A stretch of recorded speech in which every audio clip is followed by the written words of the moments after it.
Queridas amigas, queridos amigos, saludos de nuevo, muy cordiales.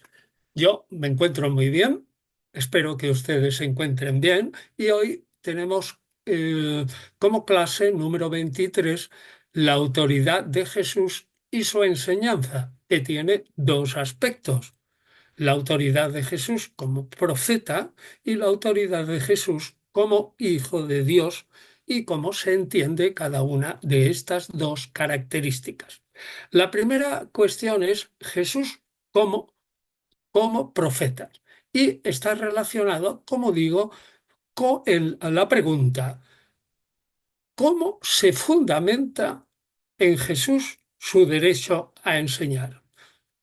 O de otra manera expresado, ¿qué pensaba él que le otorgaba esa autoridad tremenda para adoctrinar al pueblo? Es una cuestión muy interesante antes de explicar la doctrina misma. La lectura de los evangelios sinópticos hace pensar que la autoridad de Jesús reposaba sobre el sentimiento y convencimiento de ser un profeta, de haber sido un hombre elegido por Dios como canal por el que discurría su palabra, es decir, los oráculos de Dios, aunque no a todos los seres humanos, sino a los hijos de Israel. Y además un profeta especial, el de los últimos tiempos, mesiánico, el profeta de la redención definitiva. Y así lo leemos en el texto número 1, Mateo 29, 21, 9, 11. Y la gente que iba delante, etcétera.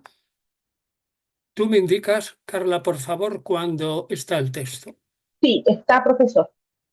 Bien, fíjense aquí, es el final del texto 1. ¿Quién es este?, decían. Y la gente respondía: este es el profeta Jesús, Jesús de Nazaret de Galilea.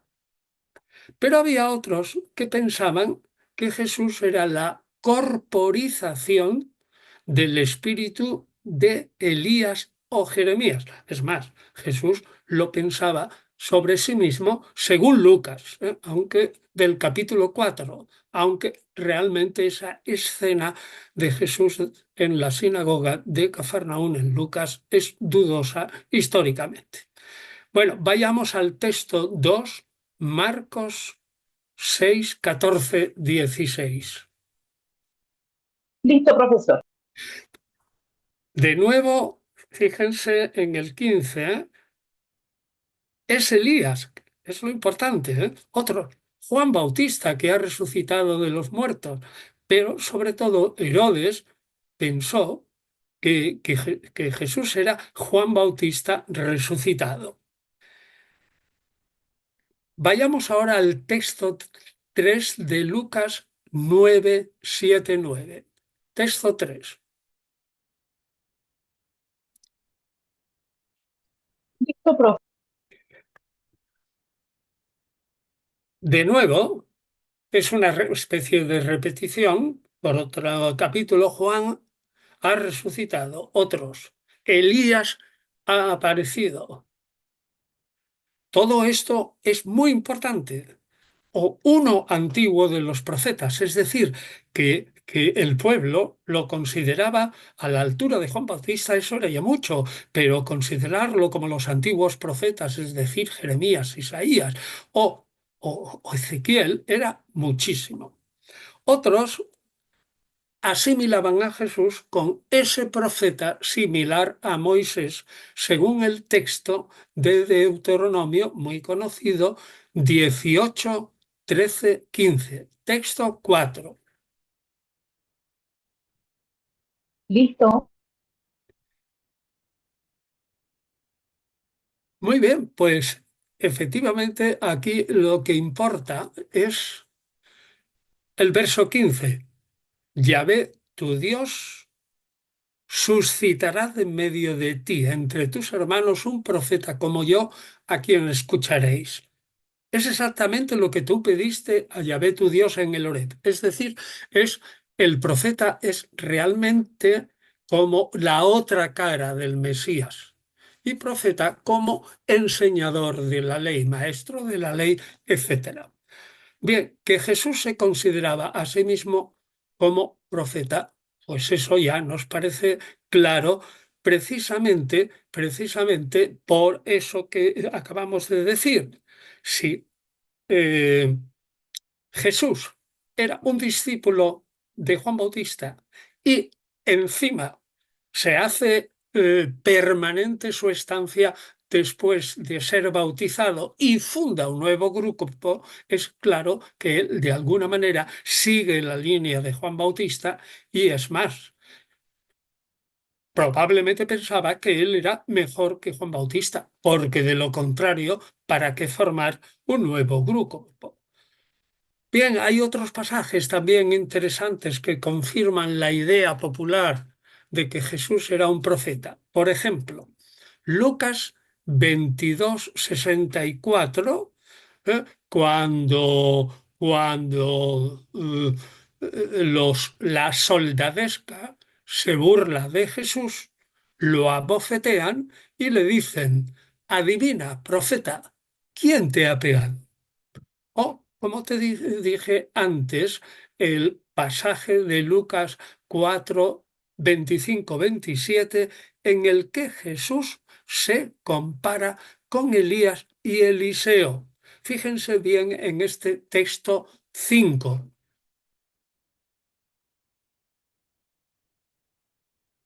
Listo, profesor. Ya está. Fíjense, ¿eh? En verdad os digo que había muchas viudas en los días de Elías. Es decir, ya está empezando a decir que se refiere a sí mismo porque antes acaba de decir, según Lucas, en verdad os digo que ningún profeta es recibido en su tierra. Y ahora viene la primera comparación con Elías, la segunda que insiste Elías, que ayuda en la tierra de Sidón a una mujer viuda en la ciudad de Sarepta, y tercero, se compara con Eliseo, el otro discípulo de Elías, pero vamos, muy importante en la historia de Israel, porque es el que limpia a Naamán el sirio. Bueno, pues aquí tenemos claramente, sin necesidad de más textos, ¿eh? De que Jesús se crea a sí mismo un profeta y probablemente, como insistiré, algo más, un poco más que un profeta. Lo curioso es que en el judaísmo de la época de Jesús, como creo que ya he dicho alguna vez, era una especie de dogma general de que ya no había profetismo en Israel. Es decir, la comunicación solemne de grandes profetas, comunicación solemne de Dios al pueblo por medio de esos grandes, se acabó en el siglo V antes de Cristo, aproximadamente después de Zacarías y Malaquías. En Primero Macabeos, obra relativamente cercana al tiempo de Jesús, se dice que en época de Jonatán, hermano de Judas Macabeo, ya muerto, hubo una terrible hambruna en Israel. Y dice el autor, una cita, bueno, que yo la traduzco un poco libremente, fue esta una gran tribulación cual no se había visto desde el tiempo en el que cesó la profecía en Israel. Y otros datos de los rabinos dicen que esa época era la de Artajerjes II, es decir, aproximadamente 425 antes de Cristo, es decir, es la época de Esdras y Nehemías. El Salmo 74:9 dice, no vemos ya señales, ya no queda profeta, no hay entre nosotros quien sepa hasta cuándo, es decir, hasta cuándo tiene que seguir sufriendo el pueblo. Otro testimonio interesante de la conciencia profética de Jesús, que parece ser histórico en su núcleo, al menos en la primera parte está recogida en el texto 6, Lucas 13:31. Listo, profesor. Fíjense aquí, que es un texto que me encanta, ¿no? Al principio porque se acercan fariseos y le dicen, sal, vete de aquí, huye, porque Herodes quiere matarte.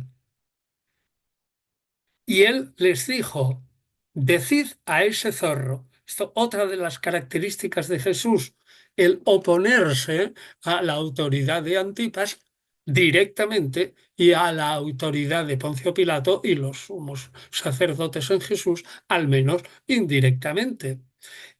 Y dice, yo expulso demonios, yo llevo curaciones.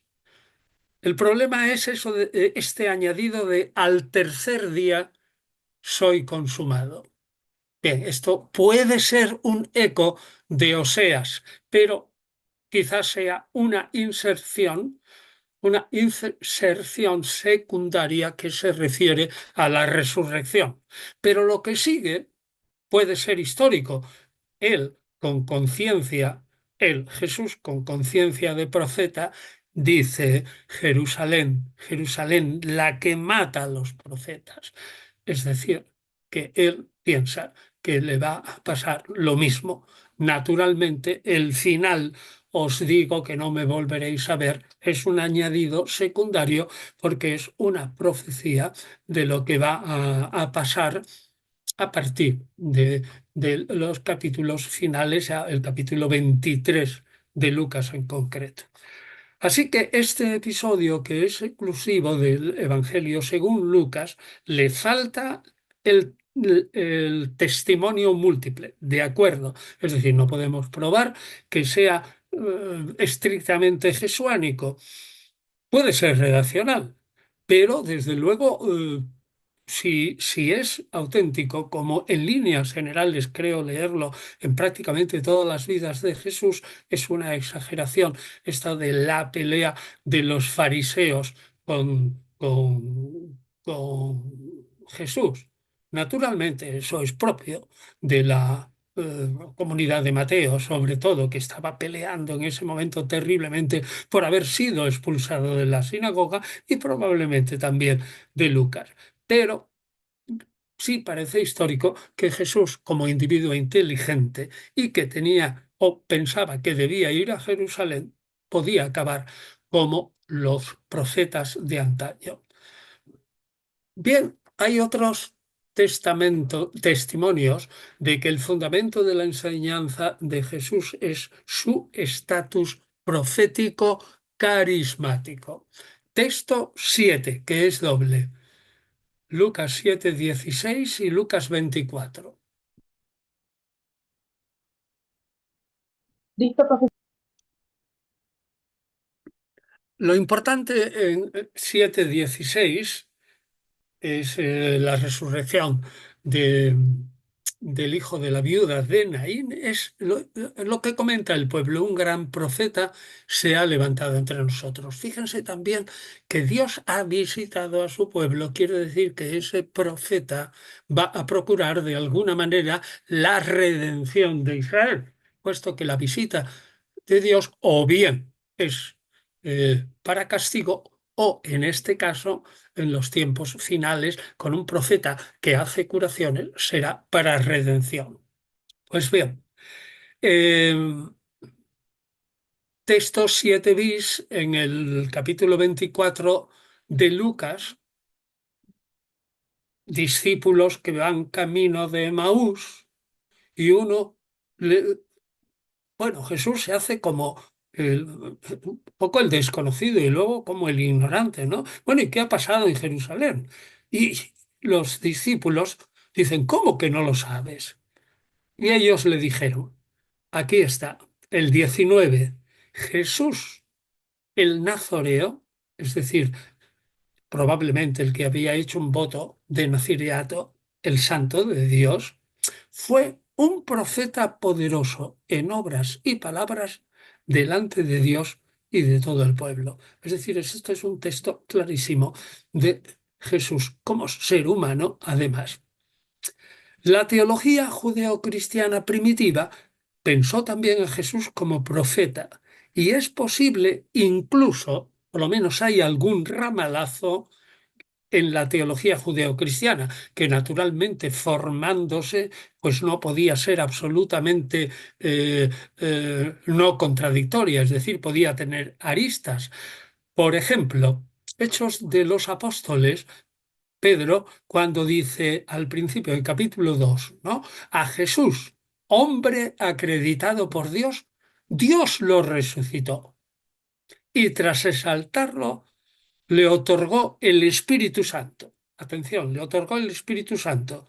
Es decir, que lo ungió, antes era profeta, pero luego, al otorgarle el Espíritu Santo exaltado junto a Dios y ungirle, porque eso es otorgar el Espíritu Santo, es lo mismo prácticamente que confiar o decirle tú eres también el Mesías. La cuestión, como veremos en su momento, es si Jesús se creyó a sí mismo Mesías, al menos al final de su tiempo, o eso es una cosa posterior y son solo otros los que dicen que Jesús es el Mesías, pero él estrictamente no lo dice nunca. A propósito de este mesianismo solo celeste, tenemos también otro discurso de Pedro en el capítulo 3, 13, 23, que dice, el Señor Dios os suscitará un profeta como yo. Escuchadle cuanto os diga. Todo el que no escuche a ese profeta sea exterminado del pueblo. Naturalmente, aquí está hablando de Moisés, que era, hombre, de algún modo él era un personaje mesiánico, pero ante todo profético. También lo de Pablo en Romanos, el texto famoso que yo he citado repetidas veces de Romano 1, 3, 4, Jesús era descendiente de David, pero no fue hijo de Dios con poder según el Espíritu Santo.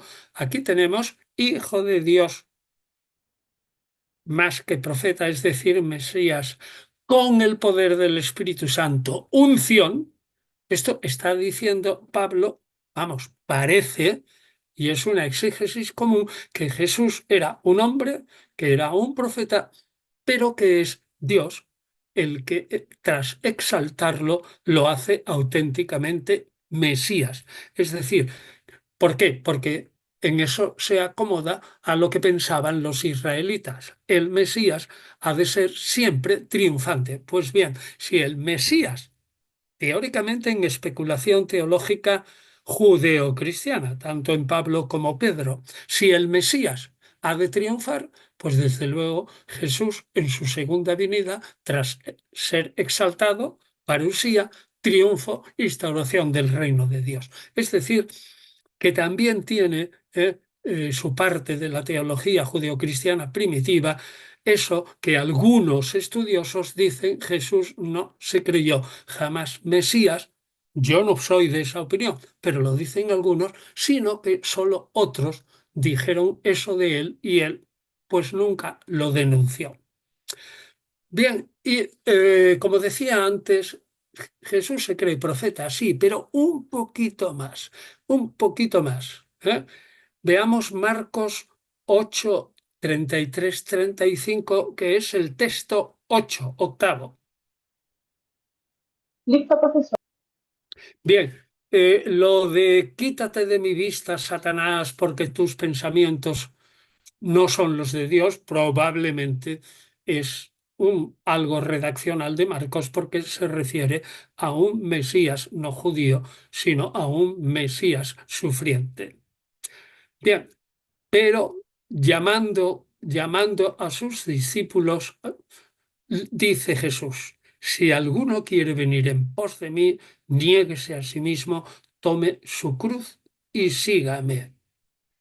Quien quiera salvar su vida la perderá, pero quien pierda su vida por mí y por el anuncio, es decir, por el Evangelio, no hay que entenderlo por el Evangelio como lo entendemos ahora, sino por el anuncio de la venida del reino de Dios, lo salvará o se salvará. Perdón, aquí, desde luego, todo esto es sumamente discutido, este texto en su historicidad, pero lo que se ve bien claro que en el trasfondo, un individuo que dice, tome su cruz y sígame, es alguien que hace una exigencia de seguimiento absolutamente fuerte y eso no lo hace un profeta corriente. Texto número 9, Lucas 11, 29, 32. Está en pantalla. Al principio hay una frase que también es objeto de mucha discusión. Esta generación malvada pide una señal, pero no se le dará ninguna. Sin embargo, Mateo ya dice claramente, no, que Juan manda a sus discípulos a Jesús y Jesús le contesta dando un montón de señales de que Él es el Mesías, el que ha de venir. Es decir, que aquí hay una contradicción clara en los evangelios entre esta generación es malvada y no se le dará ninguna señal y la escena de Jesús preguntado por los enviados de Juan Bautista a quienes Jesús les dice: mirad y decid a vuestro maestro que los ciegos ven, los cojos andan, que se resucitan los muertos, en donde Jesús está citando y acomodándose a sí mismo nada menos que Isaías 61 e Isaías 35. Pero aquí, en Lucas 11, 29, 32, lo que yo quiero fijarme es cómo Jesús se compara con Jonás y la reina del mediodía, la reina de Saba. Prescindan de lo del Hijo del Hombre, que es un problema tremendo del que hablaremos detenidamente. Pero lo importante es, aquí hay algo más que Jonás, aquí hay algo más que Salomón. Esto que es tan raro, que es casi discontinuo y muy dificultoso, pues hay muchísimos estudiosos que creen que pertenece al Jesús histórico. Por lo tanto, su conciencia era de Mesías y un poco más. Bien, el texto de Juan, que es el texto 10 y del capítulo 10 no es un texto histórico, pero puede ser un reflejo de esta idea de que Jesús se consideraba un poco más que profeta. Fíjense, ¿no? Si tú eres el Cristo, dínoslo abiertamente. Y Jesús afirma que es el Mesías, pero está dentro del texto joánico. También lo afirma en el capítulo 4.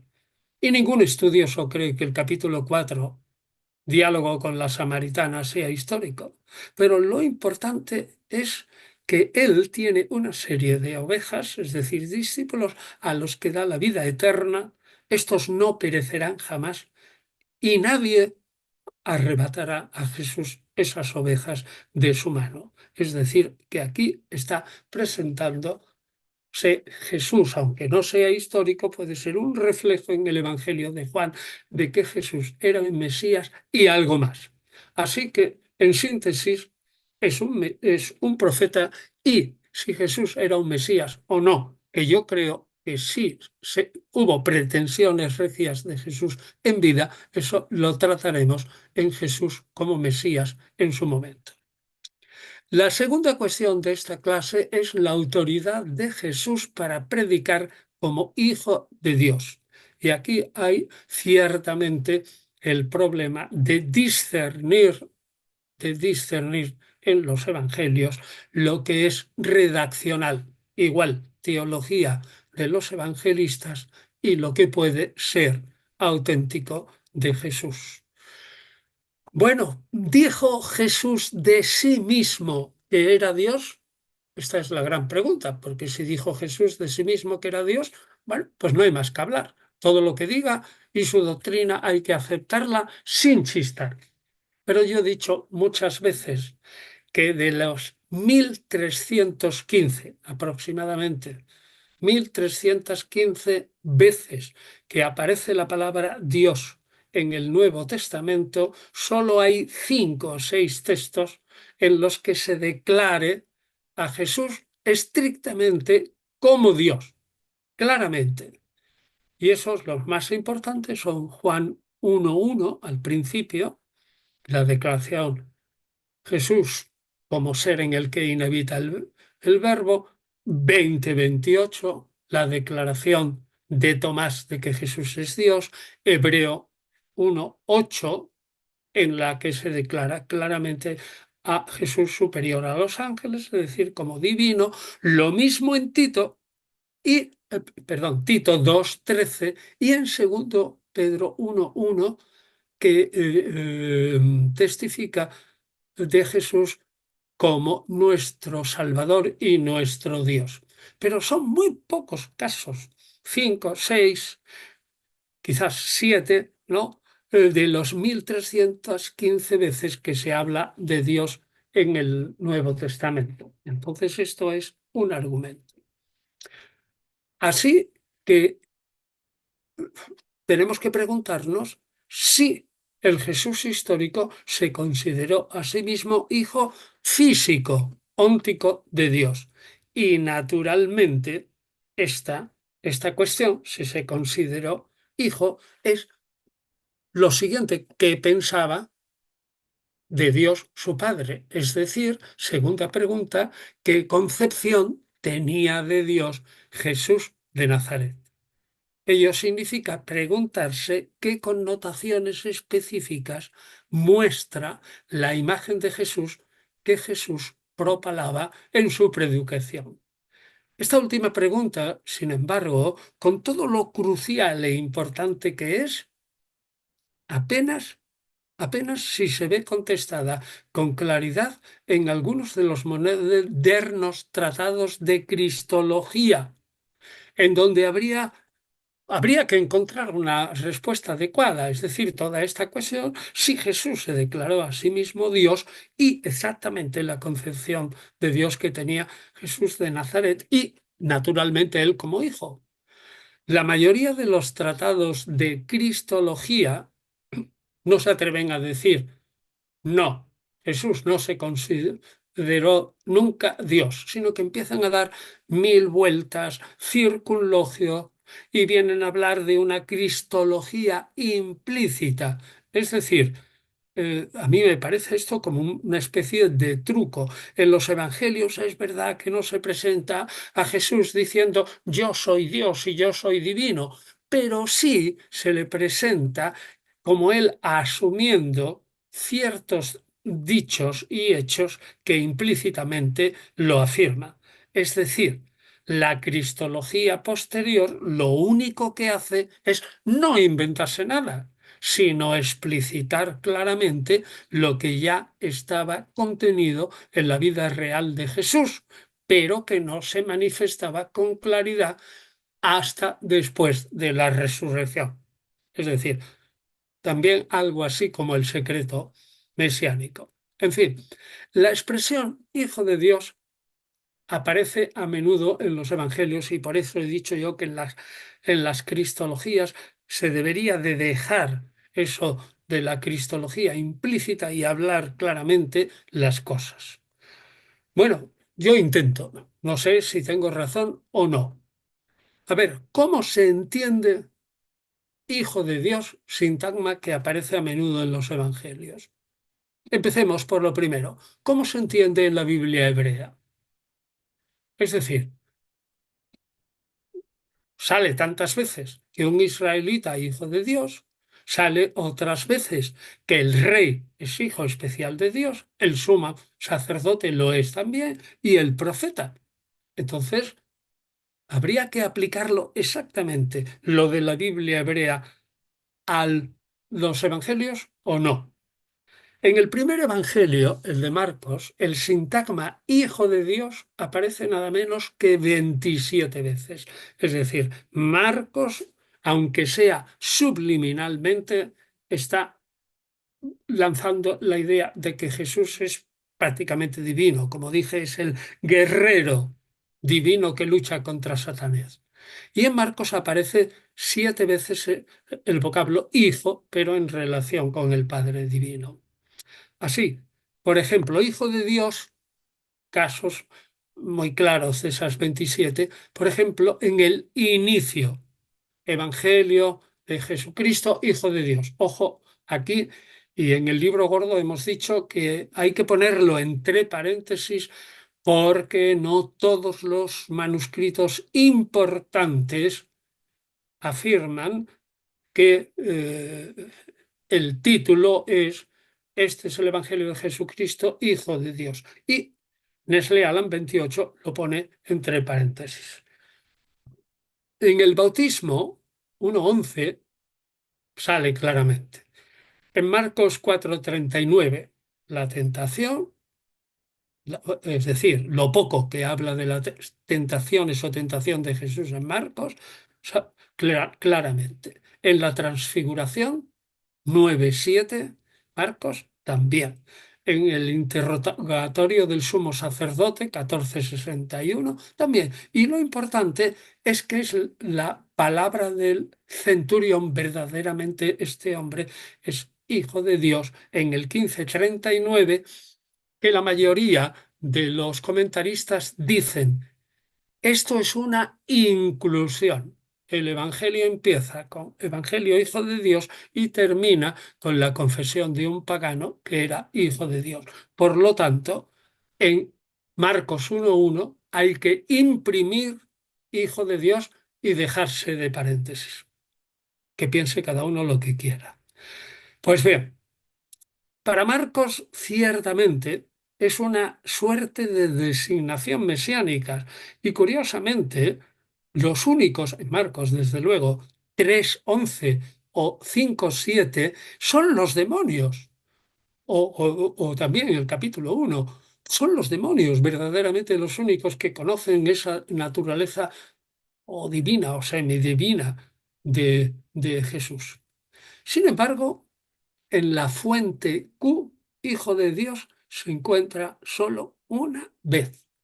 Es decir, esto ya nos indica que en los dichos de Jesús, esto ya nos indica una dirección. Y se encuentra una vez en un texto que los comentaristas lo han designado como el meteorito joánico de Mateo 11:27, ahora lo leeré, y Lucas 10:22, le llaman meteorito joánico porque dentro de los sinópticos parece que hay incrustado un meteorito de teología joánica. El texto es, todo me ha sido entregado por mi Padre y nadie conoce bien al Hijo sino el Padre. Ni al Padre lo conoce nadie, sino el Hijo y aquel a quien el Hijo se lo quiera revelar. Y luego en 10:22, pues prácticamente todo me ha sido entregado por mi Padre y nadie conoce quién es el Hijo sino el Padre y quién es el Padre sino el Hijo y a quien el Hijo se lo quiere revelar. Pues bien, en Juan vuelve otra vez a aparecer Hijo de Dios, no tanto como en Marcos, es curioso, pero 10 veces. No lo vamos a considerar aquí porque es claramente teología joánica y nosotros estamos en búsqueda del Jesús histórico. Bueno, pues entonces, para entender bien ese sintagma Hijo de Dios aplicado a Jesús, vamos a preguntarnos lo primero, ¿qué entenderían los galileos piadosos pero corrientes cuando oían Hijo de Dios? Pues entenderían, uno, que todos los israelitas eran hijos de Dios, todos, sin más, no se especifica nada. Deuteronomio 14:1, hijos sois de Yahvé nuestro Dios. Dos, pensaría, si iba a la sinagoga y estaba instruido más o menos, que David y los reyes son hijos de Dios. Por ejemplo, Salmo 89, Él, el rey, clamará a mí, tú eres mi Padre, mi Dios y la roca de mi salvación. Y Salmo 2:7, mi hijo eres tú, dice Dios, yo te he engendrado hoy, etcétera. O sea que aquí todos los israelitas son hijos de Dios, todos los reyes, y yo añado también los sumos sacerdotes, aunque no necesito presentar texto alguno. Tercero, en los textos de Qumran aparece lo de que los israelitas son hijos de Dios, pero yo solo cito uno que es muy largo y que ya lo citaremos en otro momento, que es 4Q246, en el que una figura mesiánica, también muy oscura, es denominada Hijo de Dios y será denominada Hijo del Altísimo. Es decir, que hay algunos comentaristas que dicen, hombre, pues también en Qumran se ve como en Marcos que están engrandeciendo y magnificando la figura del Mesías. Bueno, así que en general en la Biblia hebrea el Galileo corriente, hijo de Dios, era, como digo, pues el profeta, el sumo sacerdote y el rey y todos los israelitas. Y en el paganismo grecorromano, bueno, de eso no tenemos que hablar mucho porque ya lo dijimos también al principio y yo creo que cité un decreto de las ciudades de Asia Menor, de Priene, que es del 9 antes de Cristo, en el que dice literalmente que Augusto es Dios. Ese decreto lo que hace es que afirmar o decretar que hay que hacer sacrificios y celebrar el cumpleaños de Augusto. Y dice, porque para el cosmos el día natalicio del dios Augusto ha dado inicio a una serie de buenas noticias, de buenas nuevas. Este es un pasaje que se cita, eh, buenas nuevas en plural, no en singular, típico de los judeocristianos, como prueba de que la palabra evangelio se utilizaba en el ámbito religioso del paganismo greco-romano. Tercero, en el cercano Egipto, el faraón era un ser divino, porque era el hijo natural de otro ser divino, que era el faraón ya no reinante y muerto, y porque en él, en el momento en que el faraón sube al trono, se ve, ya, hay que creer que Horus, hijo de Isis y de Osiris, se ha encarnado en el faraón. Es decir, tenemos aquí una teología de la encarnación y de la divinidad de un ser humano muy, muy, muy parecida a la teología joánica. Y en el judeocristianismo, hijo de Dios, y aquí tenemos que hacer algunas distinciones, hijo de Dios ciertamente tiene un sentido más denso que simplemente Mesías, y que poco a poco, con el devenir del tiempo, llegaremos en los evangelios mismos a que hijo de Dios es igual a Dios y que afecta a su naturaleza y no solo a su misión o a su ser como israelita. La filiación especial de Jesús, distinta de los discípulos, podría deducirse del tenor literal de Lucas 22-29, que dice así: vosotros sois los que habéis perseverado conmigo en mis pruebas. Yo, por mi parte, dispongo un reino para vosotros, como mi Padre lo dispuso para mí, para que comáis y bebáis en mi mesa, en mi reino, y os sentéis sobre tronos para juzgar a las 12 tribus de Israel. Normalmente, desde luego, salvo que se sea un exegeta muy eclesiástico, la primera parte, es decir, esa ecualización de Jesús con el Padre porque dispone él mismo el reino. Es decir, no se pone como la mano derecha de Dios y primera figura delegada del reino, no, sino que él dispone del reino. Pues eso hace falta ser un exegeta eclesiástico para atribuírselo al Jesús histórico. Ahora bien, lo de los 12 tronos, 12 tribus de Israel, la teología de la restauración de Israel, el reino futuro, lleno de bienes materiales que los discípulos pugnaban por, por tener una buena parte en la jerarquía del reino, eso parece que es jesuánico. Según otros, segunda distinción, o según mucha gente, digamos, que entiende el Evangelio al pie de la letra, en la pregunta del sumo sacerdote de Marcos 14:61, ven una declaración como si fuera la teología del concilio de Nicea. El texto ya lo conocéis, que Jesús seguía callado, el sumo sacerdote le pregunta, ¿eres tú el Mesías, el hijo del bendito?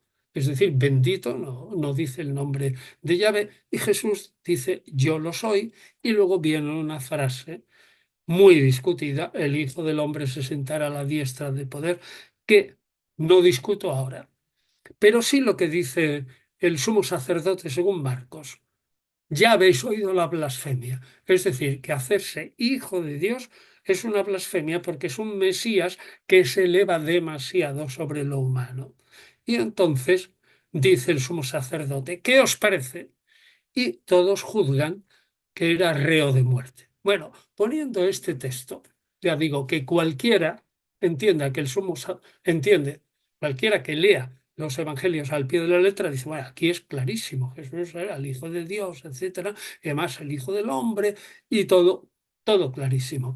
Pero la primera dificultad es que decir a un individuo que es Mesías y que es un blasfemo, bueno, pues primero eso lo dice otro, ¿eh? Jesús solo dice que es Mesías, pero es cosa sabida, argumento claro, que ser Mesías para cualquier hombre israelita no es una blasfemia y que Mesías ha habido hasta hace muy poco, como ya también lo he comentado, de Moshe Schneerson, que murió en Nueva York, creo que en torno a 1994.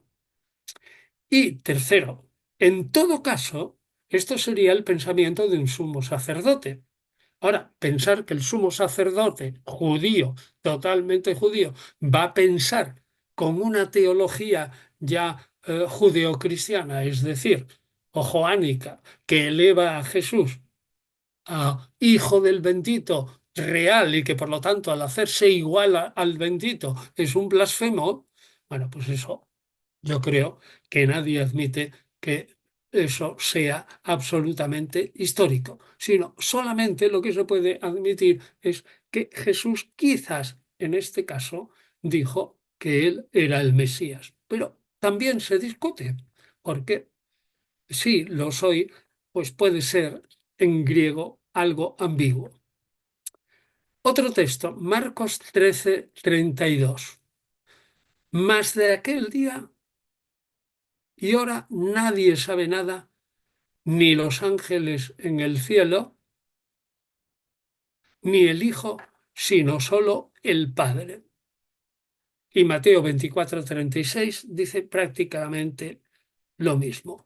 Es inverosímil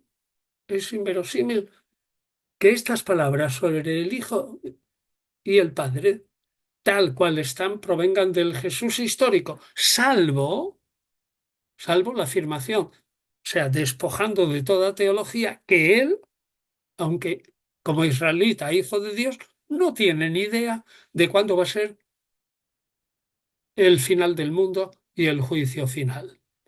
Si este texto, de esta hora nadie sabe nada, ni los ángeles del cielo, ni el Hijo, ni el Padre, sino solo el Hijo y solo el Padre y tal, yo creo que los oyentes judíos no lo entenderían. Lo que parece que es histórico realmente es eso, de aquel día. y aquí y ahora nadie sabe nada, ni incluso Jesús. Bueno, otros textos de Marcos ya lo hemos dicho, pues lo del bautismo, la transfiguración, los demonios y el centurión, y no tengo que comentar nadie más. Bien, vuelvo otra vez al texto este de nadie conoce al Hijo sino el Padre, ni al Padre lo conoce nadie bien sino el Hijo, etcétera, sino aquel a quien el Hijo lo quiera revelar. Ese sí conoce al Padre. Bueno, ya hemos dicho que esto es un meteoro, un meteorito jónico. Pero además, fíjense bien, este texto no puede provenir del Jesús histórico porque en realidad, si se examina bien el pasaje, hay una contradicción. ¿Y cuál es la contradicción? Primero se dice que no se puede conocer al Padre salvo el Hijo. Y luego se dice que sí, el Hijo puede revelar al Padre para que lo conozcan otros que no sea el Hijo. Eso es contradictorio, porque antes se ha dicho que nadie puede conocer al Padre salvo el Hijo. O sea que tiene ahí ese punto de dificultad.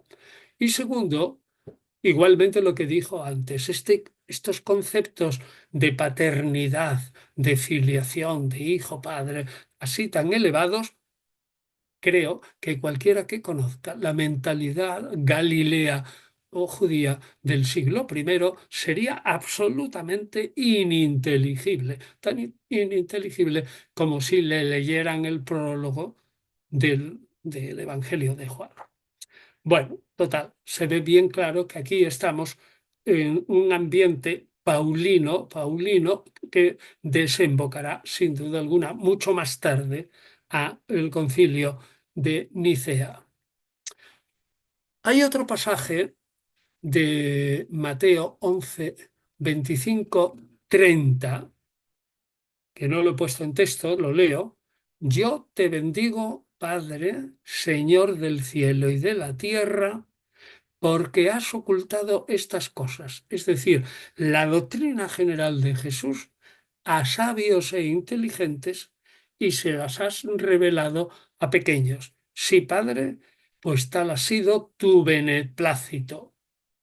Es decir, hay un ocultamiento positivo de el Padre, Señor del cielo y la tierra, dice claramente, has ocultado estas cosas a los sabios y sin embargo se las has revelado a los pequeños, es decir, a los ignorantes, a los sencillos, a la gente modesta y corriente.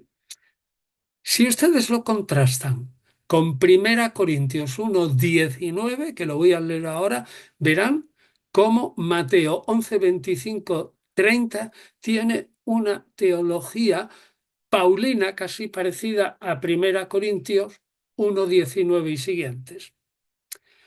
Dice Pablo, o escribe Pablo, porque dice la Escritura, destruiré la sabiduría de los sabios e inutilizaré la inteligencia de los inteligentes.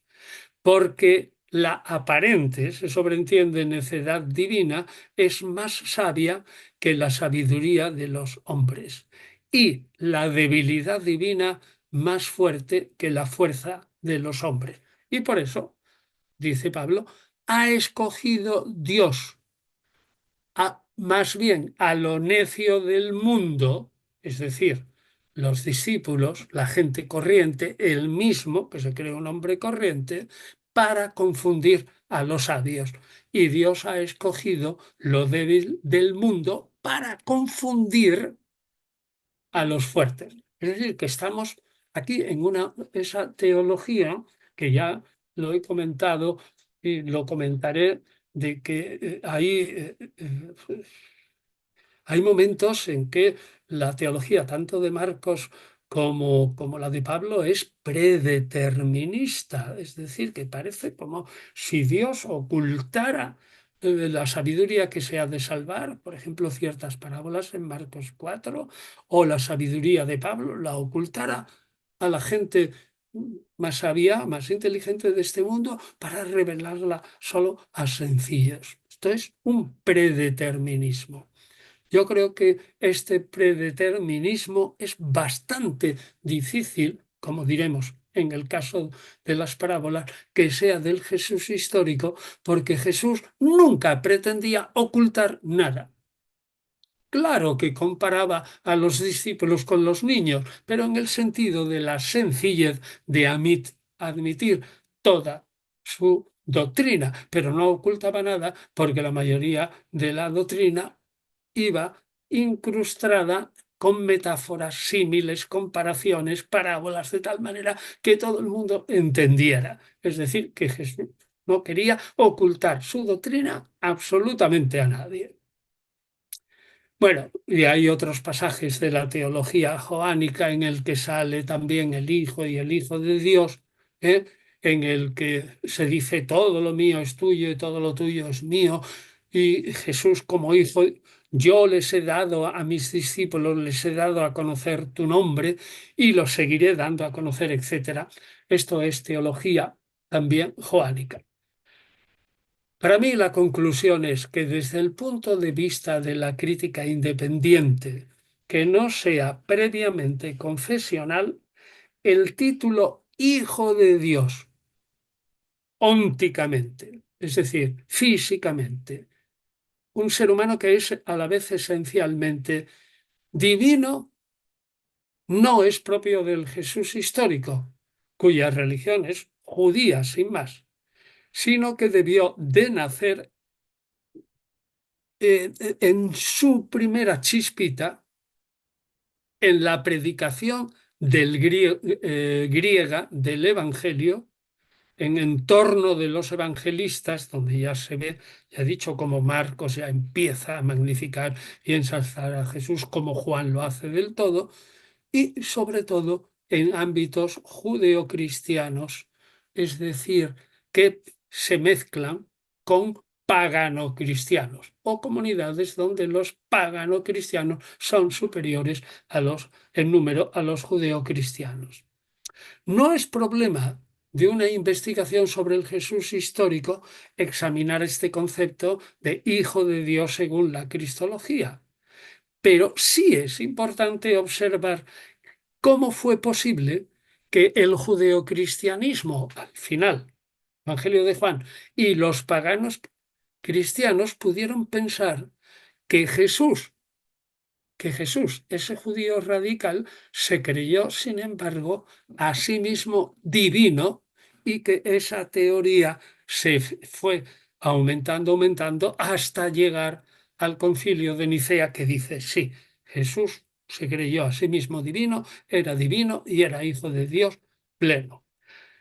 Bueno, aquí cito de nuevo a mi ídolo Guiñebert, quien opina que la noción teológica de Jesús como Hijo de Dios, óntica, física, real, esencial, comenzó aplicándose la idea de la paternidad de Dios y el concepto normal de filiación de todo israelita de la Biblia hebrea de un modo especial a Jesús como profeta y como hombre de Dios, pero siendo hombre, es decir, israelita, pero ya de un modo más elevado, lo mismo que al sumo sacerdote y al rey. Ahora bien, cuando los dichos de Jesús se traducen al griego, a un profeta elevado se le puede designar como país, lo digo en griego, país tu ceu, país, es decir, siervo tu ceu, de Dios, siervo de Dios. Ahora bien, es cosa bien conocida que país en griego significa lo mismo siervo, sobre todo esclavito pequeño, y sobre todo nacido, esclavito pequeño y nacido en casa, ese es un país y que se le consideraba casi como un hijo. Opina Guiñever que el paso de país, criado, criado en casa, esclavito pequeño, a país, hijo, era muy fácil y más fácil en un ambiente de paganos cristianos que vienen de una atmósfera en donde los dioses tienen hijos entre los hombres. Y dice Guiñever, de hijo en minúscula a hijo con mayúscula, hijo con minúscula es un profeta o un rey.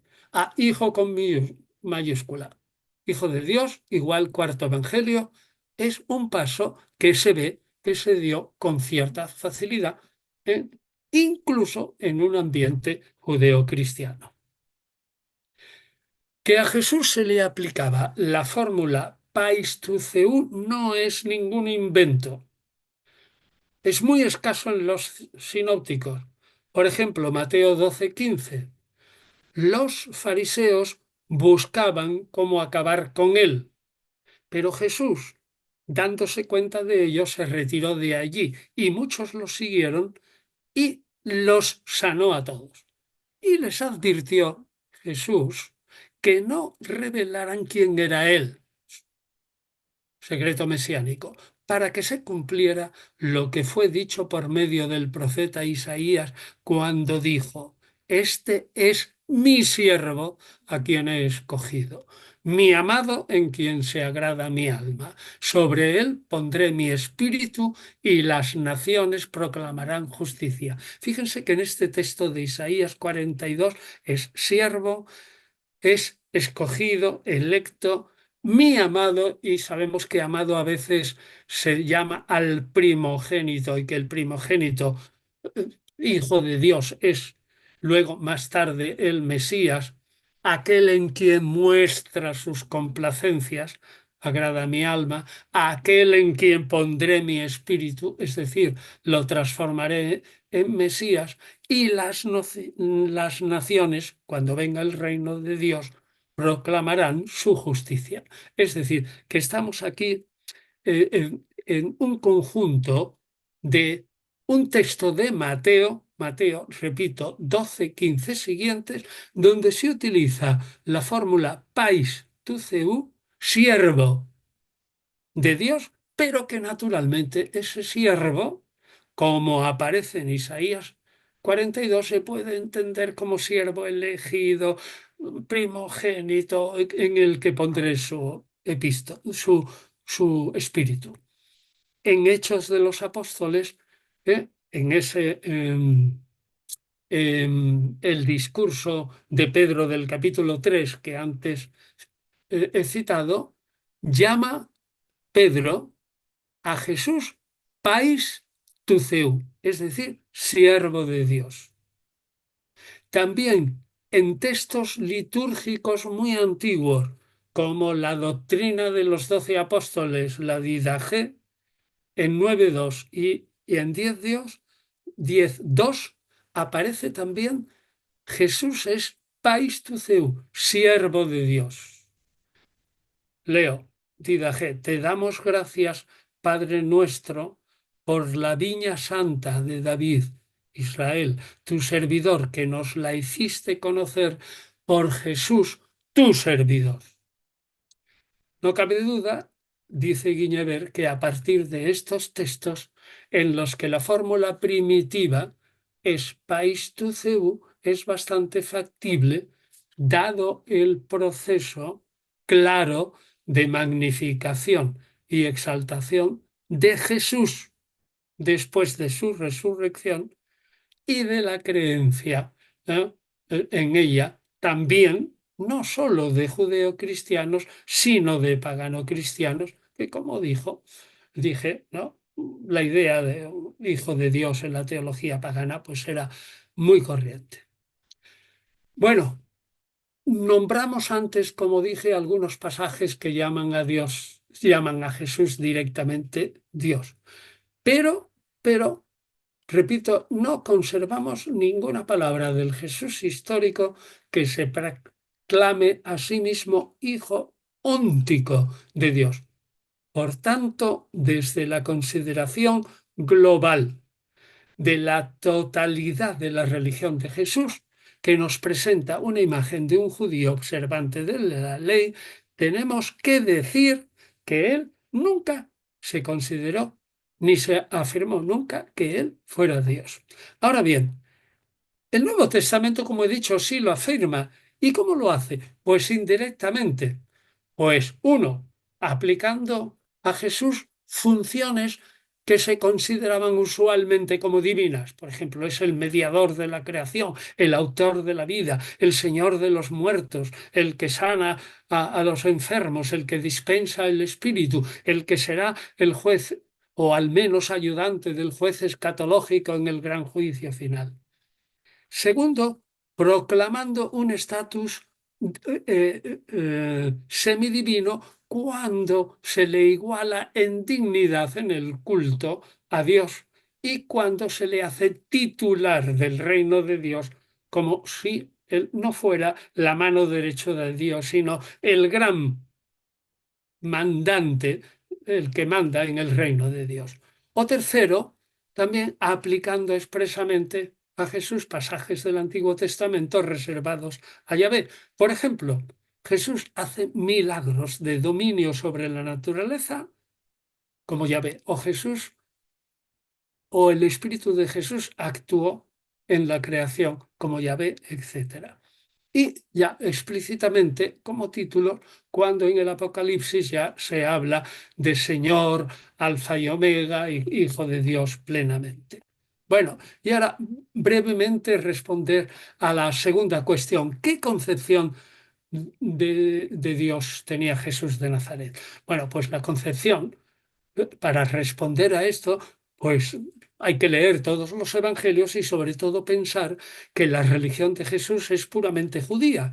Yo ya he nombrado muchas veces el libro de Getza Vermes, que lo citaré al final, La religión de Jesús, el judío, la que yo participé en la corrección de la traducción y que se ve claramente que Jesús es judío porque se atiene sin discutirla a las principales prácticas religiosas de la nación, que como veremos cuando llegue el pasaje Jesús y la ley, ¿eh?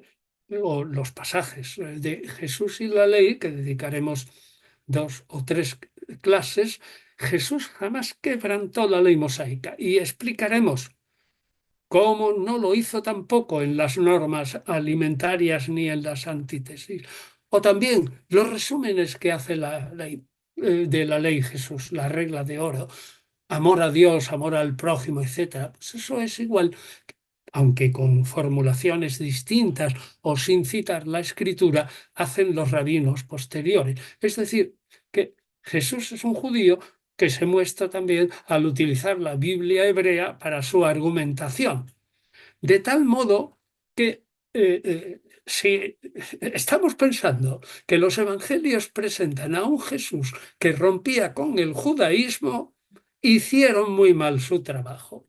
Pues en los evangelios, ya que lo digo con Gonzalo Puente Ojea, quedan suficiente material furtivo, restos suficientes que prueban hasta la saciedad que la religión de Jesús no se diferenciaba en nada a la de un judío carismático, incluso doctor de la ley, piadoso y apocalíptico del Israel del siglo I de nuestra era. Y ahora, brevemente, ¿cómo designaba Jesús a Dios? Bueno, pues Jesús designaba a Dios pues con todos los nombres corrientes de la época. Poder, el lugar, el gran rey, el altísimo, el cielo, el que habita en el templo, el que creó el cielo y la tierra. ¿Cómo son cómo es la figura de Jesús? Pues perdón, la figura de Dios que tiene Jesús, pues es ante todo pues la santidad de Dios, la profunda alteridad. Dios exactamente es el otro. Dios es santo y bondadoso, pero esencialmente en otro. Y la imagen de Dios se expresa en la enseñanza de Jesús a través de esas actitudes que Jesús exige de todo hombre ante Dios. ¿Y cuáles son esas actitudes que Dios exige de todo hombre ante Dios? Pues son fundamentalmente dos. Bueno, aparte de creer en Él, por supuesto. Confianza en Él, la fe confianza en Él. La exigencia de una oración continua. Dos. La primera, la fe no es para Jesús simplemente creer que Dios exista. Bah, eso es corrientísimo. Creer es fiarse de Dios. La fe tiene como objeto a un Dios fiel y seguro, es decir, aquel que al final nos resucitará de entre los muertos. Dios es el bien esperado. Ese Dios es el que acoja y ama a los pecadores, el que insta al amor de los enemigos y el que fundamenta ese amor a los enemigos como imitar a Dios, que es bueno, en todo, en la naturaleza, tanto para los malvados como para los justos. El rasgo que caracteriza con más fuerza al Dios de Jesús es el llamarle Padre mío o mi Padre, que es el famoso Abba. Desde luego, de entre los textos evangélicos hay como mínimo 10 pasajes que hablan muy indirectamente de la paternidad de Dios con una perspectiva más o menos universalista, Padre de los hombres, la paternidad de Dios manifestada en los que creen y siguen a Jesús, pero centrándonos en Abba. Usted sabe que Joaquín Jeremías tuvo mucho seguimiento, y si no se lo digo ahora, en decir que esto era exclusivo de Jesús, absolutamente exclusivo y que era un rasgo absolutamente único. No había ningún testimonio en todas las escrituras judías y los escritos rabínicos. Pero ahora resulta que Abba ha aparecido como mi padre o padre mío, aparte de textos similares, que no me meto, sino así, estrictamente como Abba, en dos textos de Qumran. Primero es 4Q372. Padre mío, Dios mío, no me abandones a los gentiles. Y el segundo es 4Q460, sección 5, línea 6, donde se lee mi Padre y mi Señor. Todo esto lo tienen ustedes ya desde 1993 en un libro de la editorial Trota, Los hombres de Qumran, publicado por García Martínez, que es el editor de los textos de Qumran, florentino, y Julio Treboyer. O sea que no es una originalidad absoluta, aunque ciertamente la imagen paternal de Dios está en Jesús. Y quiero terminar citando ahora a Getza Bermés a propósito de los temas de hoy, a propósito del profetismo de Jesús, de la religión de Jesús, de la imagen de Jesús, si Jesús se creyó Dios, etcétera, que resumiré al final. Cito antes a Getza Bermés. Al intentar situar la doctrina de Jesús en la historia del judaísmo, es difícil no darse cuenta de lo próximo que está Jesús de los piadosos antiguos, los Hasidim, e incluso de los rabinos de la época de la Misná, más que de la mentalidad de los miembros de la comunidad de Qumran. En toda la literatura de los manuscritos del Mar Muerto no hay prácticamente ningún ejemplo de uso directo de la idea divina y solo uno de Padre amoroso. Es decir, sí que sale Abba, pero se refiere a hablar de la paternidad. Ninguno de los signos de Qumran, a pesar de ser en su mayoría una oración individual, se dirige al Padre como Padre, sino al Padre como Señor. Y una característica negativa de la representación de Dios en Jesús de Nazaret consiste en que, a pesar de su continua predicación del reino de Dios, insiste más en la paternidad de Dios y poquísimo en Dios como rey. Es que prácticamente Dios como rey y la figura del Señor divino como rey prácticamente no existe en la proclamación del reino de Dios. Es la bondad de Dios, la misericordia de Dios, la justicia, el castigo evidente a quienes no entren en el reino. Y ahora sigue Vermes. Por el contrario, la piedad predicada y practicada por Jesús, como las de esos antiguos Hasidim y los posteriores rabinos, se caracteriza por una expectación y una confianza sencillas respecto a Dios.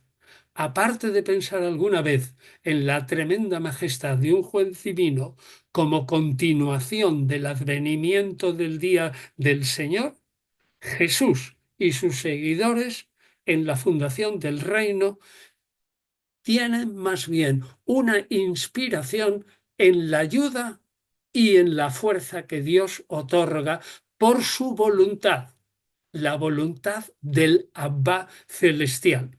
Lo que da frescura a la imagen de Dios que tiene Jesús es el convencimiento de que el Creador eterno, remoto, dominador y terrible en ocasiones, es también y primordialmente un Dios cercano y abordable. Esta es fin de la cita de la religión de Jesús de Vermes.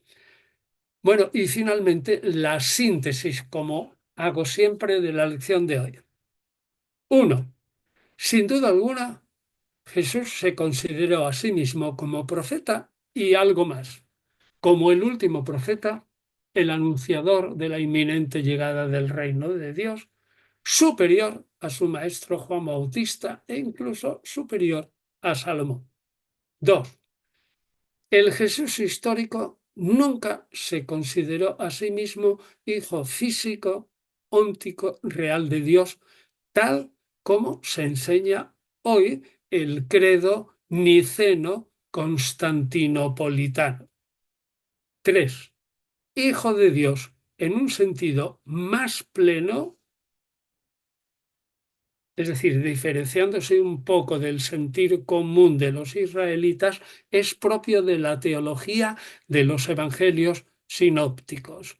Es un producto de la tendencia a la magnificación y exaltación de Jesús y lo hacen sobre todo de una manera indirecta, atribuyendo a Jesús acciones, por ejemplo, sobre la naturaleza y potestades divinas. Por ejemplo, la curación de los pecados. O el perdón de los pecados. 4. Las cuestiones sobre el Dios de Jesús han de deducirse de la religión de Jesús el judío, como piadoso observante de lo que él creía lo más profundo de la ley. 5. Las designaciones de Dios por parte de Jesús son las normales en la Biblia hebrea. La figura de Dios por parte de Jesús es también la normal de la Biblia hebrea, insistiendo en la paternidad de Dios. 7. La designación de Jesús como Abba, mi Padre o Padre mío, es propia, es idiosincrática, muy peculiar de Jesús, pero no se puede decir ya que es rigurosamente única, porque hay dos casos claros en Qumran. Y en síntesis mínima y absoluta, Jesús, tanto como profeta y como hijo de Dios, en nada el Jesús histórico puede superar la religión judía. Y nada más. Muchas gracias. Muchas gracias, profesor. ¿Se va a colocar los audífonos? Bueno, vamos a ver, voy a ponerme el audífono este para oír todavía mejor. Ok. Ya Ahora, ¿me está, escucha? ¿Me escucha bien? perfectísimamente bien, mejor todavía. Excelente, gracias por esta clase. Tenemos la primera manito alzada que es del compañero Juan Pablo. JP, si puedes encender tu micrófono. Sí, hola, ¿se me escucha bien? Muy Sí. bien, ¿Qué tal, profesor Antonio? ¿Cómo estás? gracias, Mira, bien. la pregunta es en relación a este punto. Mencionaste la pregunta que le hace el Sanedrín, si es el hijo del bendito, y después la respuesta de Jesús es, ¿no? Desde ahora veréis al Hijo del Hombre venir en las nubes y sentado a la diestra de Dios. Ya que has mencionado este pasaje, quería preguntarte si ese pasaje se puede leer no como una segunda venida, sino simplemente como una reivindicación o glorificación de Jesús como Mesías a la diestra del Padre. ¿Por qué pregunto eso? Porque a veces en el Antiguo Testamento la venida en nubes, por ejemplo en Isaías 19, que Yahvé viene montado en una nube a luchar contra Egipto, habla simplemente de un lenguaje vengativo o un lenguaje de juicio, no necesariamente habla de una venida física y visible. ¿Se podría leer esto como simplemente un lenguaje donde el Sanedrín vería la vindicación del Hijo de Dios y la caída de Jerusalén? O sea, la caída de Jerusalén en el año 70. ¿Es dable esa lectura? Bueno, lo de la caída de Jerusalén en el año 70, en absoluto no, porque eso sería una profecía ex eventu y no. Segundo, lo del Hijo del Hombre, aunque no lo has nombrado y todo eso, tampoco, ciertamente. Y, y por lo tanto, yo creo que lo que se puede extraer de esa sesión del Sanedrín, que es absolutamente, bueno, cuestionada, lo veremos, y además en profundidad, cuestionada radicalmente por la crítica, ¿no? Y ven en todo caso una sesión previa en Juan, en el Evangelio de Juan, sí, 11:47 por ahí, en esa reunión del Sanedrín en casa de Caifás, en todo caso lo que se puede sacar es que Jesús dijo que era el Mesías, pero el Mesías judío. Es decir, las pretensiones regias de Jesús, que eso también tenemos que probarlo, es decir, no basta con decir una y otra vez, hay que ir a los textos y exegizarlos. Claro que los explicamos a veces de una manera distinta a lo usual, pero vamos directamente a los textos. Por lo tanto, yo diría, olvídese de cualquier otra cosa y lo único que se puede sacar de ahí es que Jesús se consideró un Mesías de Israel también en vida, y no solamente como pensaron en algún momento Pedro y Pablo después de la resurrección. Nada más. Eso es lo único que creo que se puede sacar en limpio de esa perícopa. Y con dudas. Listo, profe, un abrazo, gracias. Profesor, ahora es el turno de Héctor Eduardo.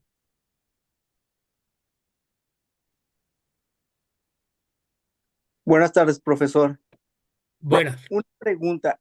El- maneja mucho el concepto de hijo de Dios, pero para el judaísmo de la época de Cristo, de la época de Jesús del Antiguo Testamento, y el concepto de Dios que tiene el judaísmo ahora es el mismo, porque a lo mejor no era tan grave ser hijo de Dios en ese momento, como, perdón, a lo mejor no es tan grave ser hijo de Dios ahora, en el siglo XXI, como era en el judaísmo de la época de Jesús. No, no, no. Yo he intentado decir que no era nada grave ser hijo de Dios en la época de Jesús. No sé si me he explicado suficientemente o si yo le he entendido bien. A usted, usted afirma que ser hijo de Dios estaba lleno de significado y era grave en la época de Jesús. No. Todo israelita en la época de Jesús se consideraba un hijo de Dios. O sea que era lo común y corriente. Lo común y corriente. Lo único que en la filiación, hombre, pues unos se atribuían eh, que cumplían mejor con ese deber de la filiación que otros, ¿no? Pero hasta los malvados, hasta que se condenaran en la Gehenna, eran israelitas, ¿eh? Hasta los malvados israelitas eran hijos de Dios por ser hijos de Abraham naturales y físicos, y por haber hecho Dios con Abraham una promesa de que esa herencia de Abraham, herencia en singular, pero se refiere al Israel en general, serían hijos suyos también por ese pacto de Dios con Abraham. Bueno, o sea, en una palabra, ser hijo de Dios para un Galileo corriente en la época de Jesús era hasta cierto punto un truismo, una afirmación teológica aceptada por todo el mundo. Pues claro que yo soy un hijo de Dios. Todos somos hijos de Dios, de Dios, diría cualquier israelita. Gracias. Muchas gracias, profesor. Nuestro compañero Juanfra también quiere hacer una pregunta. Buenas tardes. Encantado de saludarle a todos y a usted, don Antonio, muchísimo. Una pregunta que me asalta la duda en Marcos 14:65. Me refiero a lo del mesianismo por parte de los enemigos de Jesús. ¿Podemos interpretar que ese versículo, los propios enemigos de Jesús, siempre y cuando lo consideremos plausible el versículo como de Marcos, podemos considerar que algunos enemigos lo podían haber considerado profeta y de ser así, hay algunos otros versículos donde podamos decir lo mismo en otros evangelistas o en este mismo? Yo no creo que los enemigos de Jesús lo consideraran profeta, porque los enemigos de Jesús eran fundamentalmente los herodianos, que no creían en los profetas, los sumos sacerdotes y los miembros del Sanedrín, igual los ancianos, y los jefes del pueblo en líneas generales. Entonces, pues para ellos, Jesús y la gente del pueblo lo consideraba el profeta como era una pieza absolutamente molesta que atentaba contra eh, el orden público y contra aparentemente la santidad del templo y todo eso, pues yo creo que no le harían ningún caso. Y no hay ningún texto que yo sepa que un enemigo estricto de Jesús lo designe como profeta de Israel. No, eh, todos los textos que aclaman a Jesús como profeta son propios de seguidores de Jesús. Muchas gracias. Profesor, ahora es el turno de mi compañera Vilma.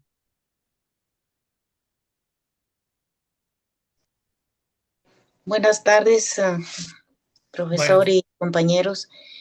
Yo creo que mi pregunta ya se respondió, pero igual voy a ver si en este contexto. Mi idea era que si las interpolaciones o todas estas partes que se dicen no históricas las pudieron haber escrito ya gentiles o las pudieron haber escrito todavía judíos, y será por eso que ya no creen, los judíos ya no le dieron ningún valor al Nuevo Testamento. bueno, estamos hablando de interpolaciones de los evangelios. Sí, Habría que distinguir qué tipo de interpolación es. En general, las interpolaciones que usted llama interpolaciones quizás en dichos de Jesús, habría que decir que son muestras de la actividad redaccional de los evangelistas. Es decir, de ninguna manera los evangelistas, Mateo, Marcos y Juan, pueden considerarse que no sean judeocristianos. Solo de Lucas se discute si era un prosélito o era un pagano cristiano, es decir, si ya se había hecho judío, porque tiene un conocimiento de la Biblia excepcional, si se había hecho prosélito y sobre todo si había sido durante tiempo, que lo más probable es que sí, un maestro carismático durante años escribiendo y sobre cosas pequeñas sobre Jesús y autor del evangelio más largo que se conoce. Así que les respondo que esas interpolaciones entre sí son propiamente el material redaccional de los propios evangelistas. Y ahora ya respondo, esos evangelistas de ningún modo son gentiles, ¿eh? Ya lo he dicho, son judeocristianos o Lucas probablemente prosélito. Y las interpolaciones pueden ser amplificaciones de los escribas, pero se nota a la legua, o cosas tomadas de un evangelio que se duplican en el otro, o interpolaciones podría considerarse cómo maneja Mateo y Lucas el evangelio de Marcos, pero vamos, una interpolación en línea general son cosas relativamente fáciles de distinguir por la crítica si son interpolaciones burdas y de los manuscritos por errores, por invenciones de los evangelistas o lo que sea. Pero en líneas generales tenga usted siempre presente que los evangelios no fueron escritos por gentiles y que cada uno de los evangelios hasta cierto punto puede interpolar, entre comillas, al anterior, porque cada evangelio es como una edición corregida y aumentada del evangelio anterior. Es decir, se corrigen entre ellos, se aumentan, quitan cosas y tal. No sé si usted a eso le llamará interpolación. No, yo diría que es la manera como cada evangelista redacta de nuevo el Evangelio de Marcos. Y propiamente la idea es esta. El Evangelio de Marcos es imperfecto. No nos vale. Ahora voy a coger lo que me parece bien del Evangelio de Marcos y lo pongo a mi manera y le añado cosas. Mateo. Y el Evangelio de Marcos que utiliza Lucas es probablemente una edición distinta y más antigua que la de Mateo y algunos defienden que el material de Marcos que está totalmente ausente de Lucas, totalmente ausente de Lucas, es decir, que Lucas se detiene en el capítulo 9, ahí se detiene su copia de Marcos y comienza en el capítulo 19 a copiar otra vez de Marcos. Ahí hay una ausencia de material marcano en los capítulos 9, 19 de Lucas que es asombroso. ¿Cómo es posible que Lucas hubiera abandonado ese enorme trozo y valioso trozo que conoció Mateo de Marcos? Pues la explicación es, tenía una edición de Marcos que era antigua e imperfecta, que no era como la de Mateo, probabilísimamente. Muchas gracias, profesor. Gracias, Carla. Gracias, Vilma. Profesor, por escrito en el chat, Edgardo Landero pregunta si ser hijo de Dios tiene el mismo significado que ser hijo del hombre. No, no, no, en absoluto. Y además vamos a tratar lo del Hijo del Hombre. Es tan importante que le daremos un par de clases como mínimo a tratarlo con toda profundidad. No tiene que ver absolutamente nada. Ya, El entonces Hijo esperamos del esas Hombre, clases. el Hijo del Hombre es naturalmente una designación hijo de hombre sin artículos de Jesús. Eso es cosa conocida como ser humano. Y hijo del hombre, ya con dos artículos, es un título mesiánico que el Evangelio presenta que se lo da Jesús a sí mismo, pero que la crítica no acepta eso. Y entonces eso hay que discutirlo muy bien. Ciertamente no sé, pero faltan todavía una serie de clases para tratar sobre el Hijo del Hombre, pero lo abordaremos profundamente. En realidad es uno de los grandes problemas de los evangelios y algunos opinan que ese problema de cómo entender y explicar el uso del Hijo del Hombre por Jesús y por los evangelistas es una cuestión que no tendrá nunca una solución admitida universalmente. O sea, no habrá solución general. O sea que tiene tela el asunto, ¿eh? Es muy difícil. Esperaremos esa clase entonces, profesor. Y la última pregunta sería de Claudio Lava. El compañero encienda el micrófono.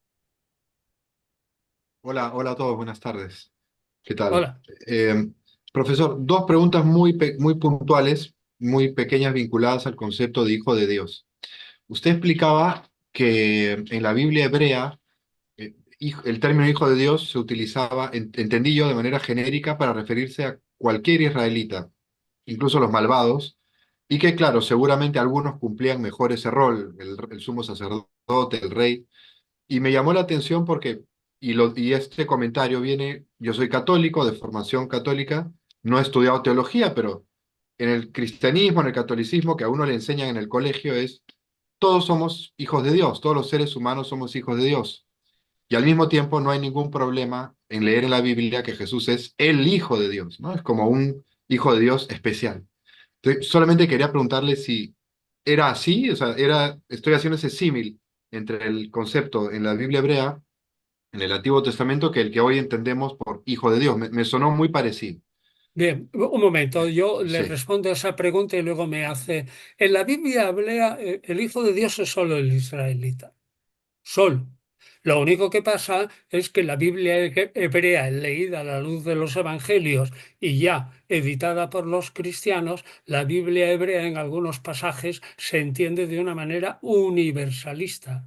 Pero el universalismo absoluto nunca existió, ni existe tampoco todavía ahora en el judaísmo tradicional. Por lo tanto, en toda la Biblia hebrea no hay ningún universalismo de que hijo de Dios sea cualquier otro tipo, todo hombre, como ahora se lo enseñan a usted en el cole.